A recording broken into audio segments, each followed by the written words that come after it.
ವಿಷಯವೂ ಕೂಡ ಸ್ವಲ್ಪ ಗೊಂದಲದಿಂದ ಕೂಡಿರುವಂಥದ್ದು. ಪ್ರಮುಖವಾಗಿ 3 ಟಾಪಿಕ್ನ ಅಥವಾ 3 ರೀತಿಯ ವಿಷಯಗಳ ಬಗ್ಗೆ ಚರ್ಚೆ ಮಾಡಲಿಕ್ಕೆ ನನಗೆ ಅವಕಾಶವನ್ನು ಕೊಟ್ಟಿದ್ದಾರೆ. ಮೊದಲನೇದಾಗಿ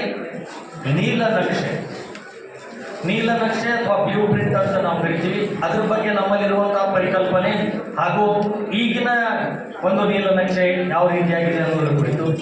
ಎರಡನೇದು ಪ್ರಶ್ನೆ ಪತ್ರಿಕೆ, ಮೂರನೇದು ಮೌಲ್ಯಮಾಪನ. ಬಹುಶಃ ಇವೆಲ್ಲ ನಾವು ಆಲ್ರೆಡಿ ಮಾಡ್ತಾ ಇದ್ದೀವಿ. ಕಳೆದ 3 ವರ್ಷಗಳಲ್ಲಿ ನಾವು ನೋಡಿದರೆ ಈ ಪ್ರಶ್ನೆ ಪತ್ರಿಕೆಯ ಗೊಂದಲ ಮಾತ್ರ ಪ್ರತಿ ವರ್ಷ ಬೇರೆ ಬೇರೆನೇ ಆಗಿರುವಂಥದ್ದು.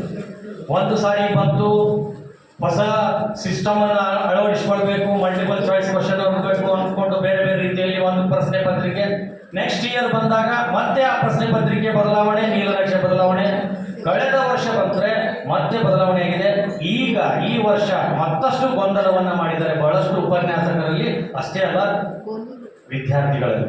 ಏಕೆಂದರೆ ನಾವು ಯಾವ ರೀತಿಯಾಗಿದ್ವಿ, ನಾನು ಆಮೇಲೆ ಅದನ್ನ ವಿಚಾರ ಮಾಡ್ತೇನೆ. ಈ ಒಂದು ಪ್ರಶ್ನೆ ಬಹುಶಃ ಅಜೀಂ ಪ್ರೇಮ್ಜಿ ಫೌಂಡೇಶನ್ ವತಿಯಿಂದ ಕಳೆದ ವರ್ಷ ರಾಜ್ಯ ಮಟ್ಟದಲ್ಲಿ ಮತ್ತು ವಿಭಾಗ ಮಟ್ಟದಲ್ಲಿ ಒಂದು ತರಬೇತಿ ಕಾರ್ಯಾಗಾರ, ಪ್ರಶ್ನೆ ಪತ್ರಿಕೆ ತರಬೇತಿ ಕಾರ್ಯಾಗಾರವನ್ನು ಮಾಡಿದ್ವಿ.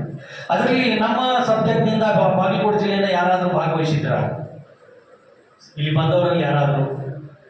ಕೆಲವು ಜಿಲ್ಲೆಗಳ ಕೆಲವು ಉಪನ್ಯಾಸಕರಿಗೆ ಅಲ್ಲಿ ಆಯ್ಕೆ ಮಾಡಲಾಗಿತ್ತು ಮತ್ತು ಎಲ್ಲ ಸಬ್ಜೆಕ್ಟ್ ಅವರಿಗಲ್ಲ, ಆ ಡಿಸ್ಟಿಕ್ನ ಅಂದರೆ ಬಾಗಲಕೋಟೆ ಡಿಸ್ಟಿಕ್ನಿಂದ ಬೇರೆ ಸಬ್ಜೆಕ್ಟ್ನವರು ಬಂದಿದ್ರು. ಹುಬ್ಬಳ್ಳಿಗೆ ಟ್ರೈನಿಂಗ್ಗೆ ಬಂದಾಗ ಬೆಳಗಾವಿಯಿಂದ ಬಂದಿದ್ರು. ಬಟ್ ಪೊಲಿಟಿಕಲ್ ಸೈನ್ಸ್ನಿಂದ ಯಾರೂ ಬಂದಿರಲಿಲ್ಲ ನನ್ನ ಅನಿಸಿಕೆ ಪ್ರಕಾರ.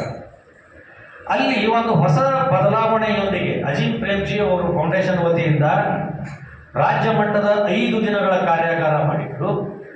ಆಮೇಲೆ ಬಹುಶಃ ಈ 3 ಪ್ರಶ್ನೆ ಪತ್ರಿಕೆಗಳನ್ನು ಏನು ತಯಾರು ಮಾಡಲಾಗಿದೆ, ಈಗ ನಮಗೆ ವೆಬ್ಸೈಟ್ನಲ್ಲಿ ಬಿಟ್ಟು ಅದರ ಬ್ಲೂ ಪ್ರಿಂಟ್, ಅದರ ಮಾಡೆಲ್ ಕ್ವಶನ್ ಪೇಪರ್ ಬಿಟ್ಟಿದ್ರಲ್ಲ, ಇಲ್ಲಿಯೂ ಕೂಡ 5 ದಿನದ ರಾಜ್ಯ ಮಟ್ಟದಲ್ಲಿ ಅಜೀಂ ಪ್ರೇಮ್ಜಿ ಅವರ ಒಂದು ಸಲಹೆ ಅಥವಾ ಅವರ ಮಾರ್ಗದರ್ಶನದಲ್ಲಿ ಇವುಗಳನ್ನು ಸಿದ್ಧತೆಯನ್ನು ಮಾಡಿಕೊಳ್ಳಲಾಗಿದೆ. ಏನಿದೆ ವಿಶೇಷತೆ, ಏನು ಬದಲಾವಣೆ ಬಯಸ್ತಾ ಇದೆ ಇಲಾಖೆ ಅನ್ನೋದನ್ನೇ ನಾವು ಸ್ವಲ್ಪ ಇಲ್ಲಿ ಬ್ರೀಫ್ ಆಗಿ ನಿಮ್ಗೆ ಹೇಳ್ತೇನೆ. ಉಳಿದಂತೆ ನಾವು ಆಲ್ರೆಡಿ ಬಹಳಷ್ಟು ಸಾರಿ ಕ್ವಶನ್ ಪೇಪರ್ ಸಿದ್ಧವನ್ನ ಮಾಡೀವಿ, ಕ್ವಶನ್ ಪೇಪರ್ ತಯಾರು ಮಾಡೀವಿ, ಬ್ಲೂ ಪ್ರಿಂಟು ತಯಾರು ಮಾಡೀವಿ. ಆದರೆ ಈಗ ನಾವು ಯಾವ ರೀತಿಯಲ್ಲಿ ತಯಾರು ಮಾಡಬೇಕು, ಮಕ್ಕಳಿಗೆ ಯಾವ ಸಂದೇಶವನ್ನು ಕೊಡಬೇಕು, ಯಾವ ರೀತಿಯ ಸಿದ್ಧತೆಯನ್ನು ಮಾಡಬೇಕು ಅನ್ನೋದನ್ನೇ ನಾವು ಈ ವರ್ಷ ಗಮನಿಸಬೇಕಾಗಿರುವಂಥದ್ದು. ಮೊದಲಿಗೆ ಸರ್ 3 ಕ್ವಶನ್ ಪೇಪರ್ ಅನ್ನ ಬಿಟ್ಟಿದ್ದಾರೆ. 3 ಕ್ವಶನ್ ಪೇಪರ್ ಅವುಗೆ ಸಂಬಂಧಪಟ್ಟಂತ 3 ಬ್ಲೂ ಪ್ರಿಂಟ್ ಅನ್ನ ಬಿಟ್ಟಿದ್ದಾರೆ. ಆ 3 ಬ್ಲೂ ಪ್ರಿಂಟ್ ಅನ್ನ ನಾವು ನೋಡಿ 3 ಕ್ವಶನ್ ಪೇಪರ್ ನೋಡಿದಾಗ ನಮಗೆ ಮೊದಲ ಪ್ರಶ್ನೆ ಏನು ಅಂದ್ರೆ, ಯಾವ ಬ್ಲೂ ಪ್ರಿಂಟ್ ಆಗಿರ್ಬೋದು, ಯಾವ ಪ್ರಶ್ನೆ ಪತ್ರಿಕೆಯು ಒಂದಕ್ಕೊಂದು ಮ್ಯಾಚ್ ಆಗ್ತಾ ಇಲ್ಲ. ಒಂದು ಬ್ಲೂ ಪ್ರಿಂಟ್ಗೆ ಒಂದು ಪ್ರಶ್ನೆ ಪತ್ರಿಕೆ ಇದೆ, ಇನ್ನೊಂದು ಬ್ಲೂ ಪ್ರಿಂಟ್ಗೆ ಇನ್ನೊಂದು ಪ್ರಶ್ನೆ ಪತ್ರಿಕೆ ಇದೆ, ಮತ್ತೊಂದು ಬ್ಲೂ ಪ್ರಿಂಟ್ ಮತ್ತೊಂದು ಪ್ರಶ್ನೆ ಪತ್ರಿಕೆ ಇದೆ.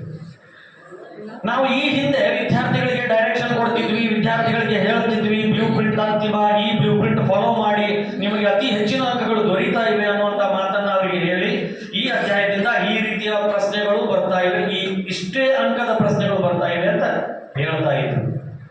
ಆದರೆ ಅದಕ್ಕೆ ನಾನು ಪ್ರಥಮವಾಗಿ 2020ರಲ್ಲಿ ಈ ಬ್ಲೂ ಪ್ರಿಂಟ್ ಬಗ್ಗೆ 2020ರಲ್ಲಿ ಒಂದು ವಿಡಿಯೋ ಮಾಡಿದ್ದೆ. ನನ್ನ ಚಾನಲ್ ಸ್ಟಾರ್ಟ್ ಮಾಡಿದ್ದೆ ಈ ಬ್ಲೂ ಪ್ರಿಂಟ್. ಅವಾಗ ಇನ್ನೂ ಈ ಬಗ್ಗೆ ಕ್ವಶನ್ ಕನ್ಫ್ಯೂಷನ್ ಇರಲಿಲ್ಲ. ನಿಜವಾಗಿ ಹೇಳಬೇಕು ಅಂದ್ರೆ, ಯಾರು BEd ಅಥವಾ MEd ಮಾಡ್ಕೊಂಡು ಬಂದಿದ್ರು ಅವರಿಗೆ ಪಠ್ಯಕ್ರಮ ನೀಲನಕ್ಷೆ ಹೇಗೆ ತಯಾರು ಮಾಡಬೇಕು ಅನ್ನೋದನ್ನ ಅಲ್ಲಿ ಪ್ರಾತ್ಯಕ್ಷಿತವಾಗಿ ತಿಳಿಸಿಕೊಡಲಾಗ್ತಾ ಇದೆ. ಸತ್ಯವೂ ಅದು. ಈಗ ಕೆಲವು ಏನಾಗಿತ್ತು ಅಂತಂದ್ರೆ, ಪ್ರತಿ ಪ್ರಶ್ನೆ ಪತ್ರಿಕೆಗೆ ಸಂಬಂಧಪಟ್ಟ ಬ್ಲೂ ಪ್ರಿಂಟ್ ಆ ಪ್ರಶ್ನೆ ಪತ್ರಿಕೆ ತಯಾರಕನ ಬ್ಲೂ ಪ್ರಿಂಟ್ ಆಗಿರ್ತಾ ಇದೆ. ಇದು ನಮ್ಮಲ್ಲಿ ಬಹಳಷ್ಟು ಜನರಿಗೆ ಗೊಂದಲವೂ ಇತ್ತು.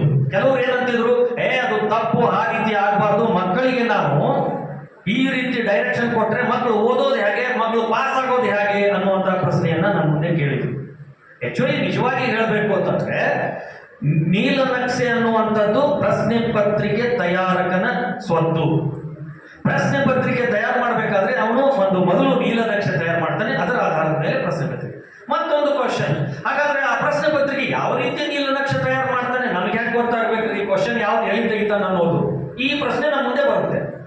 ಅದಕ್ಕೆ ಒಂದು ಗಾಡಿ ಇದೆ, ಅದಕ್ಕೆ ಒಂದು ಸಿಸ್ಟಮ್ ಇದೆ. ಏನಿದೆ, ಈಗ ನಮ್ಗೆಲ್ಲ ಗೊತ್ತಿರುವಂತೆ ನಾವು 120 ಬೋಧನಾ ಅವಧಿಗಳನ್ನ ನಮ್ಮ ವಿಷಯವನ್ನ ಬೋಧಿಸಲಿಕ್ಕೆ ತೆಗೆದುಕೊಳ್ತೀವಿ.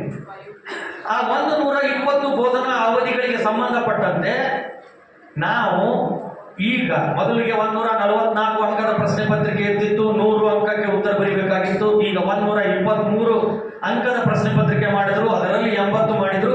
ಈ ಸಾರಿ ನೋಡಿದ್ರೆ 121 ಅಂಕ ಮಾಡಿದ್ದಾರೆ, ಮತ್ತೆ 2 ಅಂಕ ಕಡಿಮೆ ಆಗಿದೆ. 121 ಅಂಕದ ಪ್ರಶ್ನೆ ಪತ್ರಿಕೆ ಇರ್ತಾ ಇದೆ, ಅದರಲ್ಲಿ 80 ಅಂಕಕ್ಕೆ ವಿದ್ಯಾರ್ಥಿ ಬರೀಬೇಕು. ಈ ರೀತಿಯ ಬದಲಾವಣೆಯನ್ನು ನಾವು ನೋಡಿದಾಗ ನಾವು ಯಾವುದಕ್ಕೆ ಸ್ಟಿಕ್ ಆಗಬೇಕು, ಮಕ್ಕಳಿಗೆ ಏನನ್ನ ಅರಿವು ಮಾಡಿಕೊಡಬೇಕು ಅನ್ನೋದನ್ನ ನಾನು ಹೇಳಬಯಸಬೇಕಂದ್ರೆ, ನಾವು ನೀಲನಕ್ಷೆಗೆ ಬಹಳಷ್ಟು ಒತ್ತು ಕೊಡುವಂತಿಲ್ಲ, ಒತ್ತು ಕೊಡುವಂತೆ ಇಲ್ಲವೇ ಇಲ್ಲ. ಯಾಕೆ ಅನ್ನೋದನ್ನ ಹೇಳ್ತೇನೆ. ನೀಲನಕ್ಷೆ ಈಗ ನಾಳೆ ನಿಮಗೂ ಕ್ವಶನ್ ಪೇಪರ್ ತಯಾರಿಕೆ ಮಾಡಲಿಕ್ಕೆ ಬೋರ್ಡ್ನಿಂದ ಇಲಾಖೆಯಿಂದ ಆದೇಶ ಬರಬಹುದು. ಈ ಸಾರಿ ಮೊದಲು ಏನು ಹೇಳ್ತಿದ್ರು ನಮಗೆ, ನಾನು ಕಳೆದ ವರ್ಷ ಹೋದಾಗ ಚರ್ಚೆ ಆಯಿತು, ನೀವು ಬರುವಾಗ ನೀವು ಬ್ಲೂ ಪ್ರಿಂಟ್ ತಗೊಂಡು ಬಂದು ಒಂದು ಕ್ವಶನ್ ಪೇಪರ್ ಅನ್ನ ರೆಡಿ ಮಾಡ್ತೀವಿ ಅಂತ ಅನ್ನುವಂಥದ್ದು. 3 ದಿನ ಅವಧಿ ಕೊಟ್ಟಿರ್ತಾರೆ, 3 ದಿನ 5 ದಿನ ಅವಧಿಯಲ್ಲಿ ನಾವು ಅಲ್ಲಿ ಮೊದಲು ಬ್ಲೂ ಪ್ರಿಂಟ್, ಆಮೇಲೆ ಒಂದು ಕ್ವಶನ್ ಪೇಪರ್, ಆಮೇಲೆ ಫೈನಲ್ ಕ್ವಶನ್ ಪೇಪರ್ ಮಾಡ್ತೀವಿ.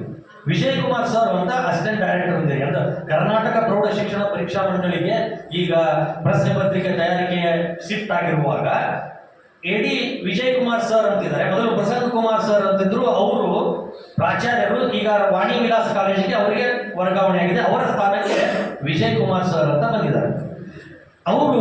ಅವರಿಗೆ ನಾನು ಪ್ರಶ್ನೆ ಮಾಡಿದೆ, ಸರ್ ಬ್ಲೂ ಪ್ರಿಂಟ್ ಅಂದಾಗ ನಾವು ಯಾವ ರೀತಿ ಪ್ರಶ್ನೆ ಪತ್ರಿಕೆ ಫಾಲೋ ಮಾಡಬೇಕು? ನಾನು ನನ್ನಲ್ಲಿ ಒಂದು ಒಳಗಡೆ ಇತ್ತು, ಆಕ್ಚುಲಿ ಬ್ಲೂ ಪ್ರಿಂಟ್ ತೆಗಿಬೇಕು ಅಂದ್ರೆ ಈ ಅಧ್ಯಾಯದಿಂದ ಇಷ್ಟೇ ಅಂಕದ ಇದೇ ಅಂಕದ ಪ್ರಶ್ನೆ ತೆಗೀರಿ ಅಂತ ಹೇಳುವುದು ತಪ್ಪಾಗುತ್ತೆ. ಯಾಕಂದ್ರೆ ನಾನು ಕ್ರಿಯೇಟಿವ್ ಆಗಿ ಅಲ್ಲಿ ಬೇರೆ ಒಂದು ಅಂಕವನ್ನ ತೆಗಿಬೇಕು ಅಂತ ಮಾಡಿರ್ತೀನಿ, ಆದ್ರೆ ಈ ಅವಕಾಶ ಇಲ್ಲ. ಕಳೆದ ಒಂದು ಬ್ಲೂ ಪ್ರಿಂಟ್ ಅನ್ನು ನೀವು ಚರ್ಚೆ ಮಾಡಿದ್ರೆ ಮೊದಲ ಅಧ್ಯಾಯದಲ್ಲಿ 2 ಅಂಕದ ನಮ್ಮ ಪ್ರಶ್ನೆ ಪತ್ರಿಕೆ ಹಿಂದೆ ಕಡೆ ಕೊಟ್ಟಿದ್ದು ನೋಡಿದ್ರೆ 5-6 ಅಷ್ಟೇ ಮಾತ್ರ 2 ಅಂಕದ ಪ್ರಶ್ನೆಗಳಿತ್ತು. ಆದ್ರೆ ಪ್ರಶ್ನೆ ಪತ್ರಿಕೆಯಲ್ಲಿ 2 ಅಂಕದ ಪ್ರಶ್ನೆಗಳನ್ನ ಕೇಳಲಾಗ್ತಿತ್ತು, ಅದಕ್ಕೆ ನಾವು ಸ್ಟಿಕ್ ಆಗಬೇಕಾಗಿತ್ತು.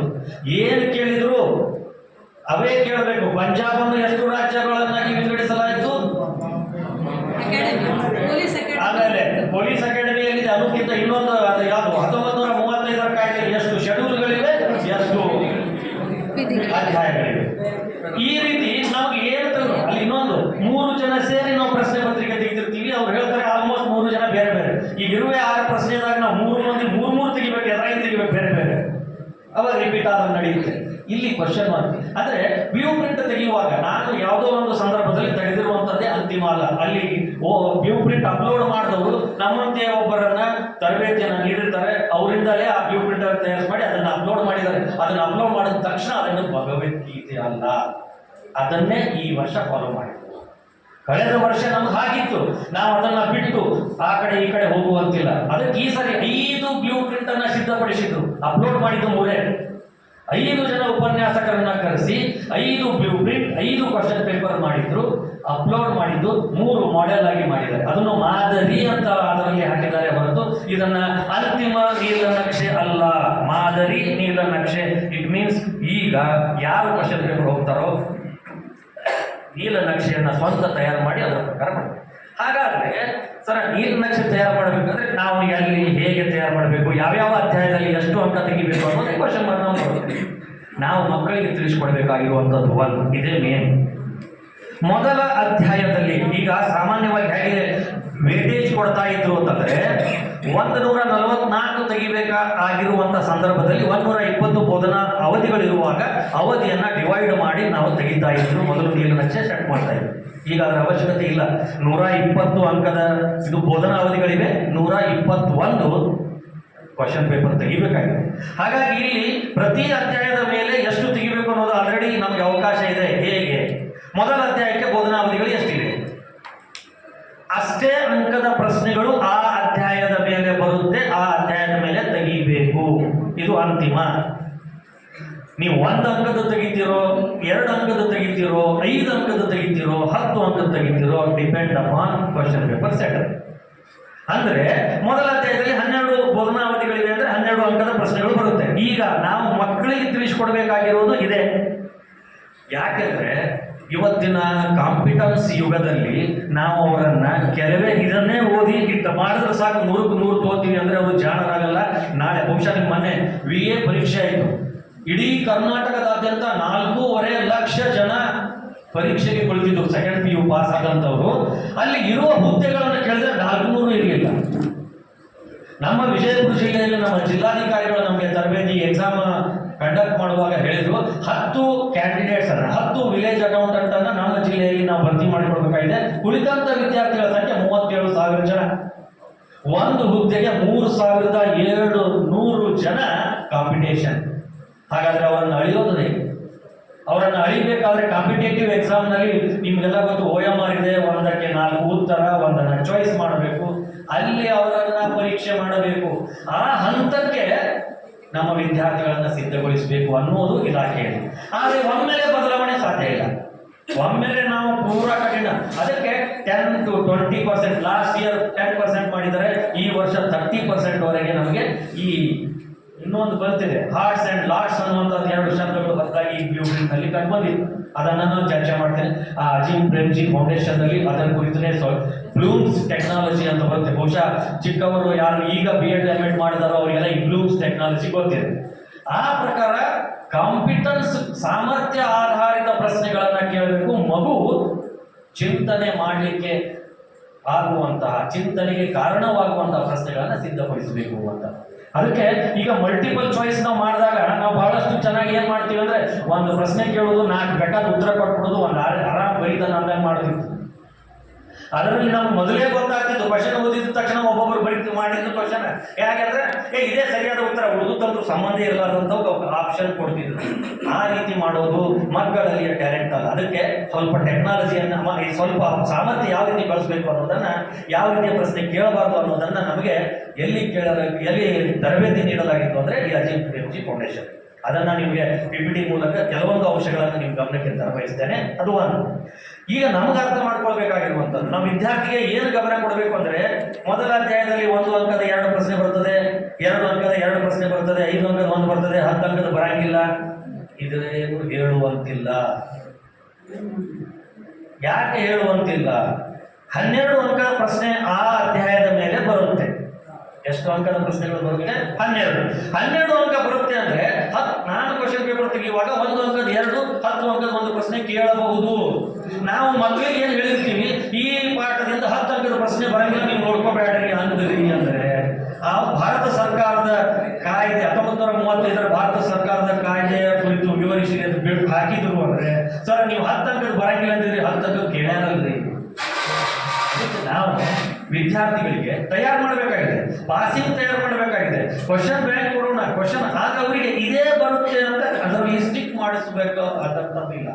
ಸಾಮಾನ್ಯವಾಗಿ ಕೆಲವರು ಏನ್ ಮಾಡ್ತಾರೆ, ಎಲ್ಲಿ ಕಷ್ಟಪಟ್ಟು ಹೊಸ ಬ್ಲೂ ಪ್ರಿಂಟ್ ಮಾಡಿ ಇದ್ದುದೇ ಬ್ಲೂ ಪ್ರಿಂಟ್ ತಗೊಂಡು, ಈ ಇದ್ದುದೇ ಬ್ಲೂ ಪ್ರಿಂಟ್ 3 ಅದಾವ, ಯಾವ್ದು ಬರ್ತದ ನಾವು ಯಾವ್ದನ್ನ ಕನ್ಸಿಡರ್ ಮಾಡ್ತೀವಿ. ನಾನು ಹೋಗಿರ್ತೀನಿ, ತಯಾರು ಮಾಡಂಗಿಲ್ಲ, ಒಂದು ಬ್ಲೂ ಪ್ರಿಂಟ್ ಎತ್ತೀನಿ, ಅದ್ರ ತೆಗೆತೀನಿ ಅಂತ 1-2 ಪ್ರಶ್ನೆ ಚೇಂಜ್ ಮಾಡ್ತೀನಿ ಅನ್ಬೋದು. ಆದ್ರೆ ನಾವು ವಿದ್ಯಾರ್ಥಿಗಳಿಗೆ ಕನ್ಸಿಡರ್ ಮಾಡಿ ಇದನ್ನ ಹೇಗೆ ಹೇಳಕ್ಕಾಗುತ್ತೆ? ಅದಕ್ಕೆ ವಿದ್ಯಾರ್ಥಿಗಳಿಗೆ ನಾವು ಮಾಡಬೇಕಾಗಿರುವಂತ ಮೊದಲ ಆ ಅಧ್ಯಾಯಕ್ಕೆ ಎಷ್ಟು ಬೋಧನಾ ಅವಧಿಗಳಿವೆಯೋ ಅಷ್ಟು ಅಂಕದ ಪ್ರಶ್ನೆಗಳು ಬರುತ್ತೆ. ಅದರಲ್ಲಿ ಎಲ್ಲವೂ ಬರಬಹುದು. ಸಾಮಾನ್ಯವಾಗಿ ನಾವು ಚರ್ಚೆ ಮಾಡುವಾಗ ಎಲ್ಲಿ ಬರಬಹುದು ಅನ್ನೋದು ನಮಗೆ ಗೊತ್ತಾಗುತ್ತೆ. ಈಗ ನಾನು ಕ್ವಶನ್ ಪೇಪರ್ ತಯಾರು ಮಾಡ್ಲಿಕ್ಕೆ ಹೋದೆ ಅಂದ್ರೆ, ಮೊದಲನೇದಾಗಿ ನಾನು ಏನ್ ಮಾಡ್ತೇನೆ, ಕ್ವಶನ್ ಪೇಪರ್ ಬ್ಲೂ ಪ್ರಿಂಟ್ ಹಾಕ್ಬೇಕಾದಾಗ ಒಂದು ಅಧ್ಯಾಯಕ್ಕೆ ಅತಿ ಹೆಚ್ಚಿನ ಅಂಕಗಳಿರುತ್ತೆ. ಉದಾಹರಣೆಗೆ ನಾವು 5ನೇ ಅಧ್ಯಾಯ ತಗೊಳ್ತೀವಿ, ಸುಮಾರು 18-20 ಅಂಕಗಳಿವೆ, 22 ಅಂಕಗಳಿವೆ. ಸರಿ, ಈಗ ಅಲ್ಲಿ ನಾನು ಕಂಪಲ್ಸರಿ ಒಂದು 10 ಅಂಕದ ಕೊಡ್ತೀನಿ. ಯಾಕಂದ್ರೆ ನನಗೆ ಈಸಿ ಮಾಡ್ಕೋಬೇಕಾಗಿದೆ. ಮೊದಲು ಎಲ್ಲೆಲ್ಲಿ ಹೆಚ್ಚು ಅಧ್ಯಾಯಗಳು, ಬೋಧನಾ ಅವಧಿಗಳಿವೆ, ಹೆಚ್ಚು ಅಂಕಗಳಿವೆ, ಅಲ್ಲಿ ಒಂದೊಂದು 10 ಅಂಕದ ಕೊಟ್ಟು ಬಿಡೋನು. ಆಮೇಲೆ ಈಸಿ ಆಗ್ತದೆ, 5 ಕೊಡಕ್ ಬರ್ತದೆ, 2 ಕೊಡಕ್ ಬರ್ತದೆ, 1 ಕೊಡಕ್ ಬರ್ತದೆ, ಅಡ್ಜಸ್ಟ್ ಮಾಡ್ಕೋತೀವಿ. ಇದು ನಮ್ಮ ಸೈಕಾಲಜಿಯೇ ಹೊರತು ಹೀಗೆ ಮಾಡ್ಬೇಕಂತ ಏನಿಲ್ಲ. ಇದೇ ತರಹ ಈಗ ರಾಷ್ಟ್ರ ನಿರ್ಮಾಣ ಪಾಠಕ್ಕೆ 22 ಅಂಕಗಳಿವೆ ಅಂದ್ರೆ ಕಡ್ಡಾಯವಾಗಿ ಒಂದು 10 ಅಂಕದ ಪ್ರಶ್ನೆ ಕೇಳಲೇಬೇಕಂತ ಏನಿಲ್ಲ. ನನಗೆ ತಯಾರು ಮಾಡಬೇಕಾದಾಗ ಸರಳ ಮಾಡ್ಕೊಳ್ಬೇಕು ಕೇಳ್ತೀನಿ. ಅವನಲ್ಲಿ 5-4 ಕೇಳ್ಬೋದು. ಏನ್ರಿ ಕ್ವಶನ್ ಪೇಪರ್ 5 ಒಂದೇ ಅಧ್ಯಾಯದಾಗ 4 ಕೇಳಲ್ರಿ, ನೋ ಪ್ರಾಬ್ಲಮ್. ಅವನ ಅಡ್ಜಸ್ಟ್ಮೆಂಟ್ ಮಾಡುವಾಗ ಅವನ ಉದ್ದೇಶ ಏನು, ಆ ಅಧ್ಯಾಯದಿಂದ 22 ಅಂಕದ ಪ್ರಶ್ನೆಗಳನ್ನ ತೆಗಿಬೇಕಂತೆ. ಅದು 5-10 ನಾವು ಆಡಳಿತ ಅನುಕೂಲಕ್ಕಾಗಿ ಮಾಡ್ಕೊಂಡ. ನೀವು ಬಹುಶಃ ಇದು 3 ಪ್ರಶ್ನೆ ಪತ್ರಿಕೆ ನಾನು ನೋಡಿದರೆ ಅದರಲ್ಲಿ ನಿಮಗೆ ಗೊತ್ತಾಗುತ್ತೆ. ಒಂದು ಅಧ್ಯಾಯದಲ್ಲಿ ಸಾಮಾನ್ಯವಾಗಿ 5ರಿಂದ 9 ಒಳಗೆ 4 ಪ್ರಶ್ನೆಗಳನ್ನ ಕೇಳಿದ್ದಾರೆ. 5ರಿಂದ 9, 2ನೇ ಅಧ್ಯಾಯದಲ್ಲಿ 1, ಆಮೇಲೆ 5ರಿಂದ 9ರಲ್ಲಿ 3 ಪ್ರಶ್ನೆಗಳನ್ನ ಕೇಳ್ತಾರೆ. ಇನ್ನೊಂದು ಬರುತ್ತೆ ಯಾವಾಗ ಅಂದ್ರೆ, ನಮ್ಮ ಈ ಸದ್ಯದ ಸಿಲೆಬಸ್ ನಲ್ಲಿ 7ನೇ ಅಧ್ಯಾಯದಲ್ಲಿ LPG 3ರಾಗ ಒಂದು ಗ್ಯಾರಂಟಿ ಕೊಡ್ತಾರೆ. ನಾವು ಹಂಗೆ ಯಾಕಂದ್ರೆ ನಾವು ಅವರೇ ನಾವು ಮಾಡಕ್ ಹೋಗೋರವ್ರೆ ಏನ್ ಮಾಡೋದು ಅಂದ್ರೆ ಭಾಳ ಈಸಿ. ಇದ್ರಾಗ ಒಂದು ತೋಡುದು ರಾಷ್ಟ್ರ ನಿರ್ಮಾಣದ ಅಗತ್ಯಾಂಶಗಳನ್ನು ತೋಡುದು, ಇಲ್ಲ ಇನ್ನೊಂದು ತೋಡುದು, ಇವು ಯಾರು ಇವು ನಮ್ಗೆ ಹೆಂಗ್ ಹೇಳ್ಬೇಕು ಅವ್ರಿಗೆ ಮಕ್ಕಳಿಗೆ ಅಂದ್ರೆ ಕಡ್ಡಾಯ ಎಲ್ಲ ಬರುವುದು 99% ಬರ್ಬೋದು, 100% ಇವೇ ಬರ್ತಾವಂತ ಅಂದ್ರೆ ವಿದ್ಯಾರ್ಥಿ ಕೇಳ್ತಾರೆ 99% ಬರ್ಬೋದು, ಯಾಕಂದ್ರೆ ಇಂಪಾರ್ಟೆಂಟ್ ಅದ. ಈಗ ಹೇಳಿದ್ರೆ ಅವ್ರು ಅದನ್ನು ತಯಾರು ಮಾಡ್ತಾರೆ. ಮತ್ತೆ ನಾವು ಹೋಗಿರ್ತೀವಿ 3ರಾಗ ಒಂದು ಬರ್ತಾವ ಅಂತ ಹೇಳ್ತೀವಿ, 3ರಾಗ ಒಂದು ಬಂದೇ ಬರ್ತದೆ. ಅವ ಒಂದು ಇದರಲ್ಲಿ ಹುಡುಕ್ ರೆಡಿ ಮಾಡಿದ್ರೆ 10 ಮಾಡ್ತಿದ್ದಂತೂ ಅವ 100% ಬರೆಯುವಂತ ಸಾಮರ್ಥ್ಯವನ್ನು ಹೊಂದಿದ್ದಾನೆ.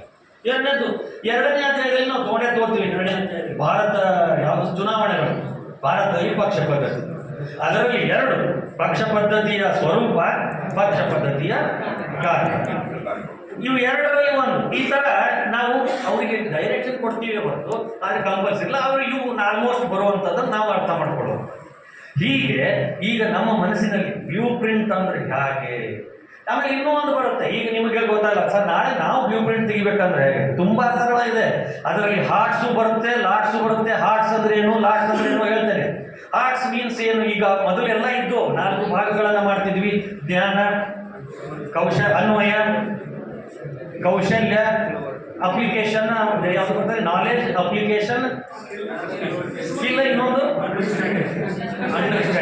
First knowledge, second understanding, third application, fourth ಕೌಶಲ್ಯ ಅಂತ ಬರ್ತಾ ಇದೆ. ಅವುಗಳ 4ನ್ನೇ ಈಗ ಏನು ಮಾಡಿದ್ದಾರೆ ಅಂದ್ರೆ 2ನ್ನ ಹಾರ್ಟ್ಸ್ನಲ್ಲಿ, ಇನ್ನೆರಡನ್ನ ಲಾಟ್ಸ್ನಲ್ಲಿ ಮಾಡಿದ್ದಾರೆ. ವಿಷಯವೇ ಇದೆ, ಸ್ವಲ್ಪ ಪ್ರಮಾಣ ಹೆಚ್ಚು ಮಾಡಿದ್ದಾರೆ. ಮೊದಲು ಹೇಗಿತ್ತು, 40% ಜ್ಞಾನ, 30% ಅಂಡರ್ಸ್ಟ್ಯಾಂಡಿಂಗ್, 20% ಅನ್ವಯ ಅಪ್ಲಿಕೇಶನ್, 10% ಸ್ಕಿಲ್ಗೆ ಸಂಬಂಧಪಟ್ಟಂತೆ ತೆಗಿತೀವಿ ಹಳೆಯ ಪ್ಯಾಟರ್ನ್. ಈ ಸಾರಿ ಸ್ವಲ್ಪ ಬದಲಾವಣೆ ಮಾಡಿ 30, 30, 20, 10 ಮಾಡಿದ್ದಾರೆ. 35, 35, 25, 20 ಲಾಸ್ಟ್. ಹಾರ್ಟ್ಸ್ ನಲ್ಲಿ ಈ ವರ್ಷದ ಟೈಮ್ ಇದು ತಗೊಂಡ್ರೆ 25 ಅಪ್ಲಿಕೇಶನ್ ಇಟ್ಟಿದ್ದಾರೆ, 15 ಸ್ಕಿಲ್ ಇಟ್ಟಿದ್ದಾರೆ. ಸರ್ ಹಾಗಾದ್ರೆ ಸ್ಕಿಲ್ ಅಂತ ಎಂತ ಕ್ವಶನ್ ಕೇಳಬೇಕು, ಅಪ್ಲಿಕೇಶನ್ ನಲ್ಲಿ ಎಂತ ಕ್ವಶನ್ ಕೇಳಬೇಕು?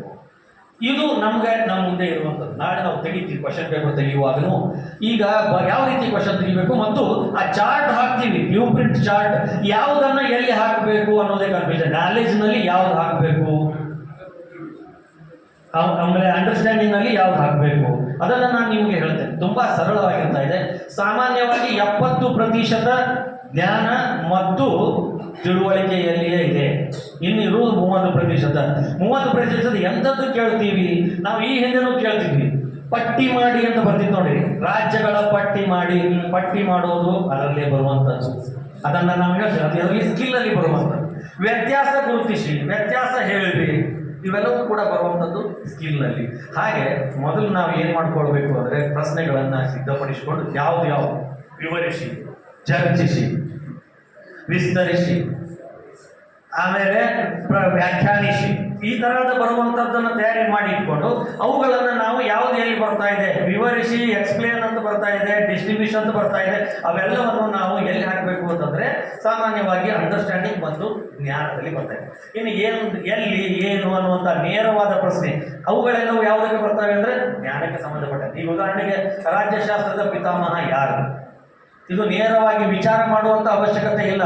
ಅವನಲ್ಲಿ ತಿಳಿದುಕೊಂಡಂಥದ್ದನ್ನು ಅವನು ಅದನ್ನ ಬರೀಬೇಕು, ಆದರೆ ಓದಿದ್ದನ್ನ ಬರೆಯುವಂಥದ್ದು. ಅಪ್ಲಿಕೇಶನ್ ನಲ್ಲಿ ಏನ್ ಬರ್ತಾ ಇದೆ ಅಂದ್ರೆ ಕಂಪ್ಯಾರಿಟಿವ್ ಮಾಡುವಂಥದ್ದು ಬರ್ತಾ ಇದೆ. ಅಲ್ಲಿ ನಾವು ಏನನ್ನ ಕಂಡುಹಿಡಿಬಹುದು ಅಂತಂದ್ರೆ ಈ ಯಾವುದು HOTS question. HOTS means higher level thinking skills, HOTS ಅಂತ ಬರುತ್ತೆ. Higher level thinking skills means HOTS ಅಂದ್ರೆ ಹೆಚ್ಚಿನ ಚಿಂತನೆ ಮಾಡಿ ಉತ್ತರಿಸುವ ಪ್ರಶ್ನೆಗಳು. ಲೋವರ್ ಲೆವೆಲ್ ಥಿಂಕಿಂಗ್, ಥಿಂಕ್ ಮಾಡದೆ ಜ್ಞಾನ ಏನು ಓದಿರ್ತಾನೋ, ಏನು ನೆನಪಿನಲ್ಲಿಟ್ಟುಕೊಂಡಿರ್ತಾನೋ ಅದನ್ನ ಬರೆಯುವಂಥದ್ದು. ನಾನು ಅದನ್ನ ನಿಮಗೆ ಚರ್ಚೆ ಮಾಡ್ತೇನೆ. ಇದು ಒಂದು. ಇನ್ನು ಎರಡನೇದು ಮೌಲ್ಯ ಚರ್ಚೆ ಮಾಡಬೇಕಾದ್ರೆ ಮಗು ಪಾಸ್ ಆಗಬೇಕಾದ್ರೆ ಎಷ್ಟು ತಗೋಬೇಕು ಅಂತ ಪ್ರಶ್ನೆ ಬಂದಾಗ ಎಷ್ಟು ತಗೋಬೇಕ್ರಿ? ಎಷ್ಟು ತಗೋಬೇಕ್ರಿ ಮಗು ಪಾಸ್ ಆಗ್ಬೇಕಾದ್ರೆ? 24 ತಗೋಬೇಕು. ಓಕೆ, 24 ತಗೊಂಡ್ರೆ ಅವನು ಪಾಸ್. ಇಂಟರ್ನಲ್ ಅವ ಗೊತ್ತೇ ಇಲ್ಲ, ಅವ ಟೆಸ್ಟಿಗೂ ಗೊತ್ತಿಲ್ರಿ, ಇಂಟರ್ನ್ಗೂ ಗೊತ್ತಿಲ್ಲ, ಆಮೇಲೆ ಅಸೈನ್ಮೆಂಟು ಕೊಟ್ಟಿಲ್ಲ. ಅಂದ್ರೆ ಅವ್ರು ಪಾಸ್ ಆಗ್ಬೇಕಾದ್ರೆ ಎಷ್ಟಾಗಬೇಕು? ಇಂಡಿವಿಜುವಲ್ ಸಬ್ಜೆಕ್ಟ್ ಪಾಸ್ ಆಗಬೇಕಾದ್ರೆ 35, ಬಟ್ ಎವರೇಜ್ ನಲ್ಲಿ ಪಾಸ್ ಆಗಬೇಕಾದ್ರೆ 30 ತೆಗೆದುಕೊಂಡ್ರೆ ಪಾಸ್ ಆಗುತ್ತಾನೆ. ಉದಾಹರಣೆಗೆ ನಮ್ಮ ಇನ್ನೊಂದು ಕೋರ್ ಸಬ್ಜೆಕ್ಟ್ ನಲ್ಲಿ 40 ತಗೊಂಡ ಅಂದ್ರೆ ಇಲ್ಲಿ 30 ತಗೊಂಡ್ರು ಪಾಸ್ ಆಗ್ತಾನೆ. ಬಟ್ 80ಕ್ಕೆ ಈಗ ನಾನು ನಿಮಗೆ ಹೇಳ್ಬೇಕು ಅಂದ್ರೆ ಇಂಟರ್ನಲ್ 20ಕ್ಕೆ 20 ತಗೊಂಡಿದ್ದಾನೆ, 80ಕ್ಕೆ ಥಿಯರಿಯಲ್ಲಿ 23 ತೆಗೆದುಕೊಂಡಿದ್ದಾನೆ, ಅವನು ಪಾಸ. ಟೋಟಲ್ ಅವನ ಸಂಖ್ಯೆ 43. ಇದು ನಾವು ವಿದ್ಯಾರ್ಥಿಗಳು ಗಮನಕ್ಕೆ ತರಬೇಕು. ನೀವು 80ಕ್ಕೆ ಕೇವಲ 24 ತಗೊಂಡ್ರೆ ಪಾಸ್ ಅಂತಲ್ಲ. ಯಾವಾಗ ಪಾಸ್ ಆಗುತ್ತೆ ಅಂದ್ರೆ ನಮ್ಮ ಇಂಟರ್ನಲ್ ನೀವು ಕನಿಷ್ಠ 11 ತೆಗೆದುಕೊಂಡಿದ್ರಿ, ಅಲ್ಲಿನೂ 24 ತಗೊಂಡಿದ್ರಿ ಅಂದ್ರೆ ಅವಾಗ ಪಾಸ್. ಅಥವಾ ಅಲ್ಲಿ 24 ತಗೊಂಡಿದ್ರಿ, ಇಂಟರ್ನಲ್ ನಲ್ಲಿ 6 ತಗೊಂಡಿದ್ರಿ ಅಂದ್ರೆ ಎವರೇಜ್ ನಲ್ಲಿ ವೇಟಿಂಗ್ ಫಾರ್ ಪಾಸ್.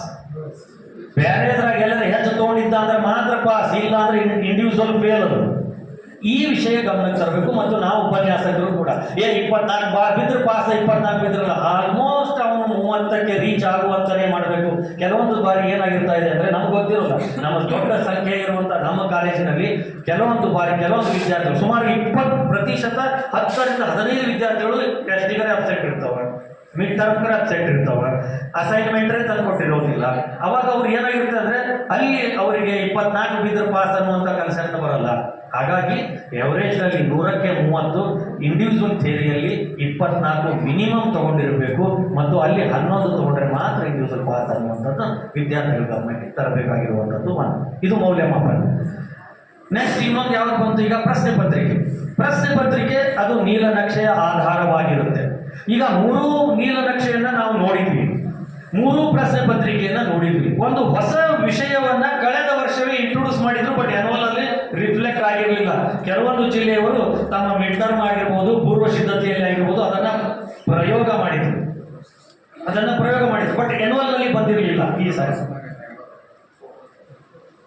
ಈಗ ಈ 3 ಬಿಟ್ಟಿರುವಂತಹ ಮಾಡೆಲ್ ಪ್ರಶ್ನೆ ಪತ್ರಿಕೆ ಹಾಗೂ ಬ್ಲೂಪ್ರಿಂಟ್ ನೋಡಿದಾಗ ಅದರಲ್ಲಿ 2 ನಮಗೆ ಪ್ರತಿಯೊಂದು ಪ್ರಶ್ನೆ ಪತ್ರಿಕೆಯಲ್ಲಿ ವಿಶೇಷತೆ ಕಂಡು ಬರ್ತಾ ಇದೆ. ವಿಶೇಷತೆ ಅಂದ್ರೆ ಕಂಟಿನ್ಯೂಸ್ ಕಂಡು ಬರ್ತಾ ಇದೆ.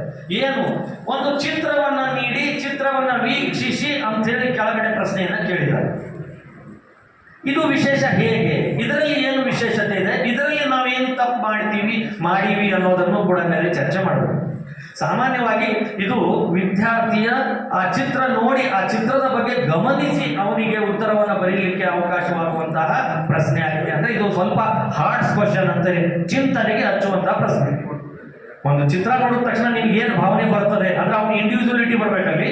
ಅವ ಆ ಕೆಳಗಡೆ ಕೊಟ್ಟಿರುವ ಉತ್ತರದಲ್ಲಿ ಅವನು ಇದು ಇದಕ್ಕೆ ಸಂಬಂಧಪಟ್ಟಿದೆ ಅಂತ ಅವನಿಗೆ ಅರ್ಥ ಮಾಡಿಕೊಳ್ಳುವಂಥದ್ದು ಆ ಮಲ್ಟಿಪಲ್ ಚಾಯ್ಸ್ ನಲ್ಲಿ ಕೊಟ್ಟಿರುವಂಥದ್ದು.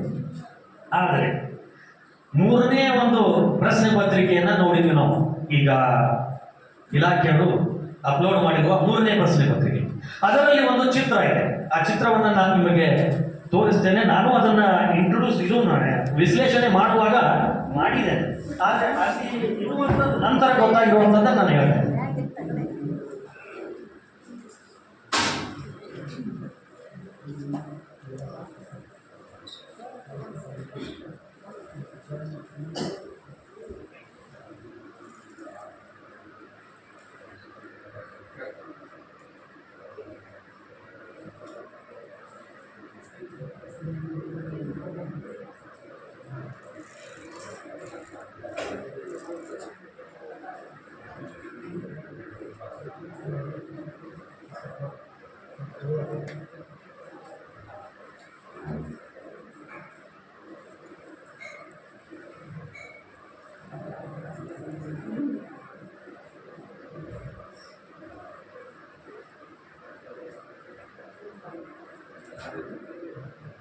ಇಲ್ಲಿ ನೀವು ನೋಡಬಹುದು, ಈ ಪ್ರಶ್ನೆ ಪತ್ರಿಕೆನೂ ಕೂಡ ಕಳೆದ ಬಾರಿ 3 ಸಾರಿ ಗೊಂದಲದಲ್ಲೇ ಮಾಡಿರುವಂಥದ್ದು. ಮೊದಲು 10 ಮಲ್ಟಿಪಲ್ ಚಾಯ್ಸ್ ಕೊಟ್ಟರು, ಆಮೇಲೆ ಮತ್ತೆ ಬದಲಾವಣೆ ಮಾಡಿದ್ರು, ಆಮೇಲೆ 5 ಮಲ್ಟಿಪಲ್ ಚಾಯ್ಸ್ ಮಾಡಿದ್ರು, ಆಮೇಲೆ ಬಿಟ್ಟ ಸ್ಥಳ ಮಾಡಿದ್ರು, 6 ಕೊಡಬೇಕು ಅಂದ್ರು, ಮತ್ತೆ ಈ ಸಲ ಕೊಟ್ಟದ್ದು 5 ಕೊಟ್ಟಿದ್ದಾರೆ. ಅದರಲ್ಲಿ ಹೊಂದಿಸಿ ಬರೆಯಿರಿ 6 ಕೊಟ್ಟಿದ್ದಾರೆ, 5 ಕೊಟ್ಟರೆ ಬೇಡ, ಸ್ವಲ್ಪ ಬದಲಾವಣೆ ಆಗಿದೆ. ಆದರೆ ಇವುಗಳನ್ನ ಈ ಸಾರಿ ನೋಡಿದ್ರೆ ಹೊಂದಿಸಿ ಬರೆಯಿರಲ್ಲಿ ಮಾತ್ರ ಒಂದು ಎಕ್ಸ್ಟ್ರಾ ಕೊಟ್ಟಿದ್ದಾರೆ. ಆದರೆ ಬಿಟ್ಟ ಸ್ಥಳದಲ್ಲಿ ಎಷ್ಟು ಪ್ರಶ್ನೆಗಳಿಗೋ ಅಷ್ಟೇ ಉತ್ತರಗಳನ್ನು ಜಂಬಲ್ ಆಗಿ ಕೊಟ್ಟಿರುವಂಥದ್ದನ್ನು ನೋಡ್ತೀವಿ. ಇಲ್ಲಿ ಸ್ವಲ್ಪ ವಿದ್ಯಾರ್ಥಿಗೆ ಚಿಂತನೆ ಮಾಡುವಂತಹ ಪ್ರಶ್ನೆಗಳನ್ನ ಕ್ರಿಯೇಟ್ ಮಾಡಬೇಕು, ಅದನ್ನ ನಾವು ಪ್ರಾಕ್ಟೀಸ್ ಮಾಡಿಸಬೇಕು ಮುಂದಿನ ದಿನಗಳಲ್ಲಿ. ಈ ವರ್ಷ ದಾಟಬಹುದು ಅಥವಾ ಹೊಸ ಸಿಲೆಬಸ್ ಆಲ್ರೆಡಿ ಈ ವರ್ಷ ನಾವು ರಜೆ ಮಾಡಬೇಕಾಗಿತ್ತು. ಬೇರೆ SEP NEP ಕಾರಣದಿಂದ ಇನ್ನೂ ಆ ಗೊಂದಲ ಬಗೆಹರಿದ ಕಾರಣದಿಂದ ನಮ್ಮ ಆಗಿಲ್ಲ. ಯಾಕಂದ್ರೆ 10 ವರ್ಷಕ್ಕೊಂದು ಸಾರಿ ನಮ್ಮ ಸಿಲೆಬಸ್ ಬದಲಾವಣೆ ಆಗ್ತಿತ್ತು. ಆಲ್ರೆಡಿ ಅದಕ್ಕೊಂದು ಕಮಿಟಿಯನ್ನು ಕರೆದಿದ್ದಾರೆ, ಅದಕ್ಕೊಂದು ಕಮಿಟಿ ನೇಮಕ ಮಾಡುವ ಪ್ರಕ್ರಿಯೆ ಮಾಡಿದ್ದಾರೆ. ಬಟ್ ಇಂಪ್ಲಿಮೆಂಟ್ ಇನ್ನೂ ಆಗಿಲ್ಲ. ಆ ಸಂದರ್ಭದಲ್ಲಿ ಈ ಕಾನ್ಫಿಡೆನ್ಸ್ ಬೇಸ್ಡ್ ಮಲ್ಟಿಪಲ್ ಚಾಯ್ಸ್ ಕ್ವಶನ್ಗಳನ್ನ ಕಾಂಪಿಟೇಟಿವ್ ಎಕ್ಸಾಮ್ ನಲ್ಲಿ ಯಾವ ರೀತಿ ಕ್ವಶನ್ ಕೇಳ್ತಾರೋ ಆ ಕ್ವಶನ್ಗಳನ್ನ ಪ್ರಾಕ್ಟೀಸ್ ಮಾಡಿಸ್ಲಿಕ್ಕೆ ಅನುಕೂಲ ಆಗುವಂತದನ್ನ ಮಾಡ್ತಾ ಇದ್ದಾರೆ. ಬಹುಶಃ ನಿಮಗೆ ಒಂದು ಪ್ರಶ್ನೆಯಲ್ಲಿ ಗೊತ್ತಾಗಿರ್ಬೋದು. ಒಂದು ಉದಾಹರಣೆ ಹೇಳ್ತೇನೆ ನಾನು. 1996ರ ಒಂದು ಪ್ರಶ್ನೆ ಇತ್ತು ಮಲ್ಟಿಪಲ್ ಚಾಯ್ಸ್ ಅಲ್ಲಿ.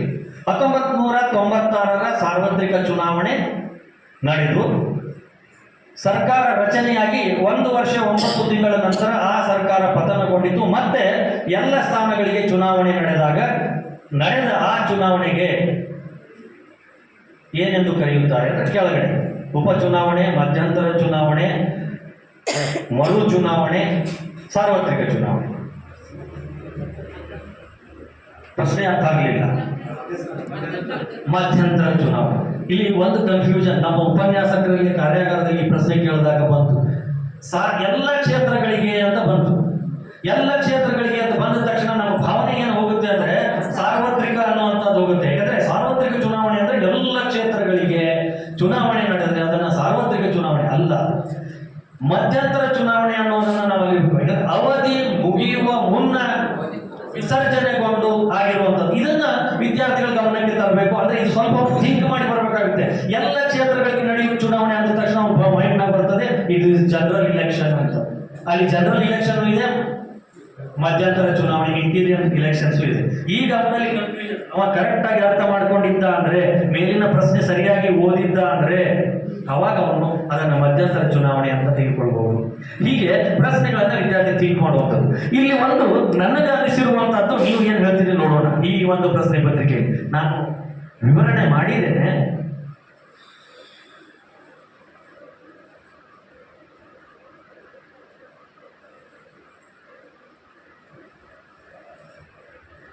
ಇಲ್ಲಿ 4ನೇ ಪ್ರಶ್ನೆ, ಈ ಕೆಳಗೆ ಕೊಟ್ಟಿರುವ ಚಿತ್ರವನ್ನು ನೋಡಿ ಅದು ಏನನ್ನ ಪ್ರತಿಬಿಂಬಿಸುತ್ತದೆ ಅಂತ. ಇದು ಮಾಡೆಲ್ ಕ್ವಶನ್ ಪೇಪರ್ 3 ಅಲ್ಲಿ ಅಪ್ಲೋಡ್ ಮಾಡಿದ್ದು. ನಮ್ಮ ಮಿತ್ರರೇ ಈ ಕ್ವಶನ್ ಪೇಪರ್ ಅನ್ನ ರೆಡಿ ಮಾಡಿದ್ದಾರೆ.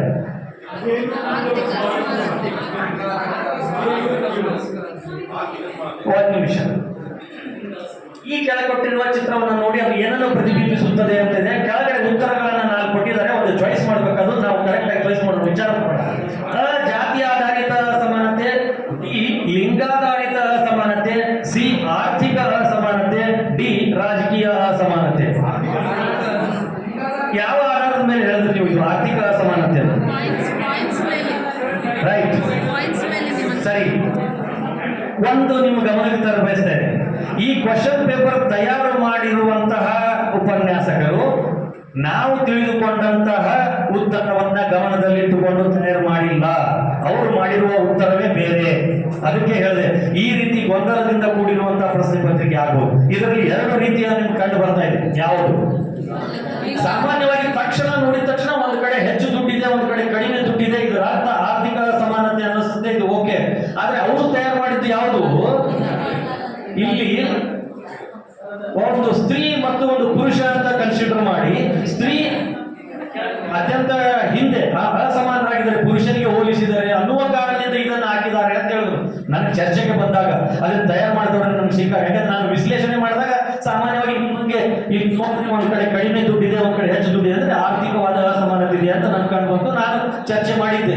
ಬಟ್ ಅವ್ರು ನನಗೆ ಫೋನ್ ಮಾಡಿದ್ರು, ಸರ್ ಅದು ಆಕ್ಚುಲಿ ಆಗಲ್ಲ ಹಿಂಗ ಅಂದ್ರು. ನಾನೇ ಸರ್ ನೋಡಿದ ತಕ್ಷಣ ಏನ್ ಗೊತ್ತಾಗುತ್ತೆ ನನಗೆ? ಇಲ್ರಿ, ನಾನು ಅದನ್ನ ಉದ್ದೇಶ ಇದರಿಂದ ಇಂಟರ್ನೆಟ್ ತಗೊಂಡು ಹಾಕಿದ್ದಂತ ಆ ಚಿತ್ರ ಅಂದ್ರು. ಸಾಮಾನ್ಯವಾಗಿ ನಾವು ನೋಡ್ತೀವಿ ಈ ರೀತಿ ಪ್ರಶ್ನೆ ಸ್ವಲ್ಪ ಗಮನ ಕೊಡಬೇಕು. ಇದು ಬೋರ್ಡ್ನವ್ರು ಮಾಡಿರುವಂತದ್ದೇ. ಅಲ್ಲಿ 2 ಉತ್ತರಗಳು ಬರುತ್ತೆ. ಒಂದು ಸ್ತ್ರೀ ಪುರುಷ ಅಂತ ಕನ್ಸಿಡರ್ ಮಾಡಬಹುದು, ಒಂದು ಹಣಕಾಸಿನ ಪರಿಸ್ಥಿತಿನೂ ಕನ್ಸಿಡರ್ ಮಾಡಬಹುದು.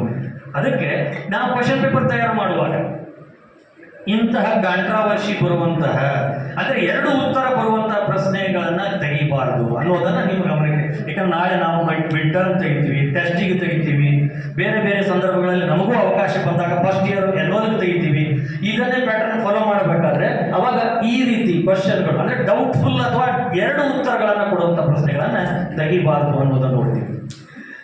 ಇದು ನಾನು ನಿಮಗೆ ಗಮನಕ್ಕೆ ತರಬಯಸ್ತಾ ಇದ್ದೇನೆ, ಯಾಕಂದ್ರೆ ಚರ್ಚೆ ಆಗಿರುವಂತಹ ವಿಷಯ ಆಗಿರುವುದರಿಂದಲೇ ಹೇಳಿದೆ. ಇಲ್ಲಿ ಎರಡೂ ಕಂಡು ಬರ್ತಾ ಇದೆ, ಒಂದು ಆರ್ಥಿಕ, ಇನ್ನೊಂದು ಲಿಂಗದ ಆಧಾರವೂ ಕೂಡ ಕಂಡು ಬರ್ತಾ ಇದೆ. ಸರಿ, ಈಗ ಸ್ವಲ್ಪ ಮಟ್ಟಿಗೆ ಯಾವ ರೀತಿ ಪ್ರಶ್ನೆ ಪತ್ರಿಕೆಗಳನ್ನ ಮಾಡಿದ್ದಾರೆ ಅನ್ನೋದನ್ನ ಈಗ ನಾನು ನೋಡೋಣ.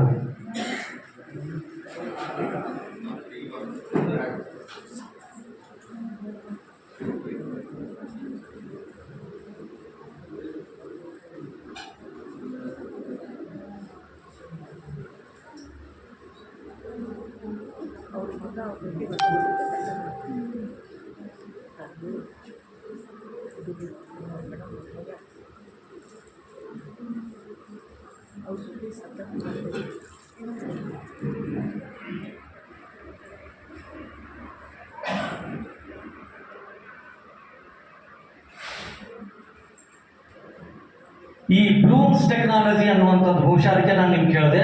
ಇದನ್ನ ಅಜೀಂ ಪ್ರೇಮ್ಜಿ ಫೌಂಡೇಶನ್ ಅವರು ಸಿದ್ಧಪಡಿಸಿರುವಂಥದ್ದು. ಅಜೀಂ ಪ್ರೇಮ್ಜಿ ಅವರು ಕಳೆದ ಎಲ್ಲರನ್ನ ನಮ್ಮನ್ನೂ ಕೂಡ ವಿದ್ಯಾರ್ಥಿಗಳಂತೆ ಯಾವ ರೀತಿಯಾಗಿ ಮಾಡಬೇಕು ಮತ್ತು ಮುಖ್ಯ ಉದ್ದೇಶ, ನಾವು ಪ್ರಶ್ನೆ ಪತ್ರಿಕೆ ತಯಾರು ಮಾಡುವ ಉದ್ದೇಶ, ವಿದ್ಯಾರ್ಥಿಗಳನ್ನ ಸಿದ್ಧ ಮಾಡುವ ಉದ್ದೇಶ ಯಾವುದು ಅನ್ನೋದ್ರ ಕುರಿತು ಅವರು ಹೇಳಲಿಕ್ಕೆ ಅವರು ಈ ಒಂದು ತರಬೇತಿ ಕಾರ್ಯಾಗಾರ ಮಾಡಿ PPT ರೆಡಿ ಮಾಡಿದ್ರು. ಮೇಲೆ ಹೊಸ ಮಾದರಿಯ ಪ್ರಶ್ನೆ ಪತ್ರಿಕೆಯನ್ನ ತಯಾರು ಮಾಡುವಂಥದ್ದು. ಇದಕ್ಕೆ ಸ್ವಲ್ಪ ಜೂಮ್ ಮಾಡಬೇಕು ಅಂದ್ರೆ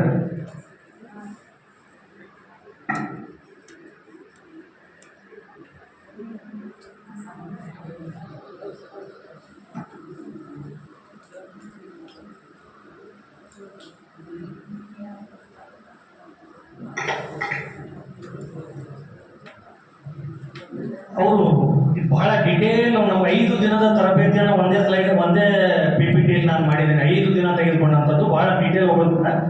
ಅವರು ಬಹಳಷ್ಟು ಗುರಿಗಳು, ಅದರ ಸಾಮರ್ಥ್ಯಗಳು, ಶಿಕ್ಷಣದ ಗುರಿಗಳೇನು, ಪಠ್ಯಕ್ರಮದ ಗುರಿಗಳೇನು, ಆಮೇಲೆ ಯಾವ ರೀತಿಗೆ ಯಾವುದು ಸಾಮರ್ಥ್ಯ ಅನ್ನೋದನ್ನ ಅವರು ಹೇಳಿದರು. ಇಲ್ಲಿ ಪ್ರಮುಖವಾಗಿ ನಾವು ಬೋರ್ಡ್ ಪರೀಕ್ಷೆ ಮಾಡ್ತೀವಿ ಅಂದ್ರೆ ಏನನ್ನ ಅಳೆಯಲು ಮಾಡ್ತೀವಿ ಅನ್ನೋದನ್ನ ಅವರು ಗಮನಿಸಿ ಕೊಡುವಂಥದ್ದು.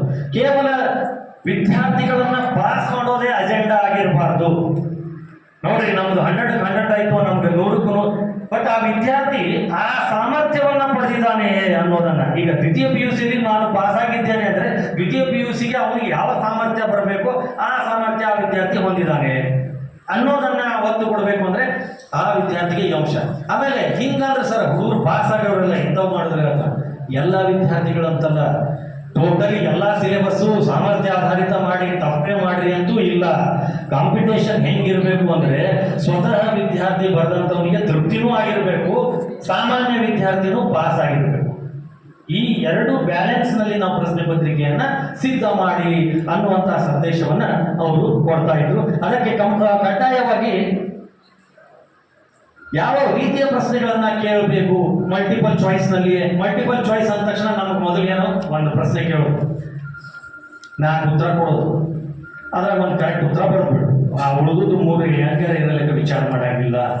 ಒಂದು ಉದಾಹರಣೆಗಾಗಿ ಇತಿಹಾಸದ ಬಗ್ಗೆ ಅವರು ವಿವರಣೆ ಹೇಳ್ತಾರೆ, ನಮ್ಮಲ್ಲಿನೂ ಬರುತ್ತೆ.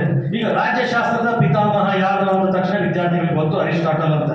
ಇವುಗಳಿಗೆ ಸಮಾನವಾಗಿ ನಾವು ರಾಜ್ಯಶಾಸ್ತ್ರದ ಪಿತಾಮಹ ಅಂತ ಬರೆದು ಕೆಳಗಡೆ 4 ಉತ್ತರದಲ್ಲಿ ಸಾಕ್ರೆಟಿಸ್, ಅರಿಸ್ಟಾಟಲ್, ಪ್ಲೇಟೋ, ಇನ್ನೊಬ್ಬ ವ್ಯಕ್ತಿ, ಅದು ಯಾರು ಆ ಪುರಾತನ ಕಾಲದಲ್ಲಿ ವ್ಯಕ್ತಿ ಹಾಕಿದ್ರೆ ಏನಾಗುತ್ತೆ ಅಂದ್ರೆ ವಿದ್ಯಾರ್ಥಿ ಕನ್ಫ್ಯೂಷನ್ ಮಾಡ್ಕೊಂಡು ಅಥವಾ ಕ್ಲಿಯರ್ ಆಗಿ ಅವನಿಗೆ ಗೊತ್ತಿದ್ರೆ ಬರೀಬಹುದು, ಬರೀತಾರೆ. ಅದನ್ನು ಬಿಟ್ಟು ಅರಿಸ್ಟಾಟಲ್ ಒಂದು ಕೊಟ್ಟು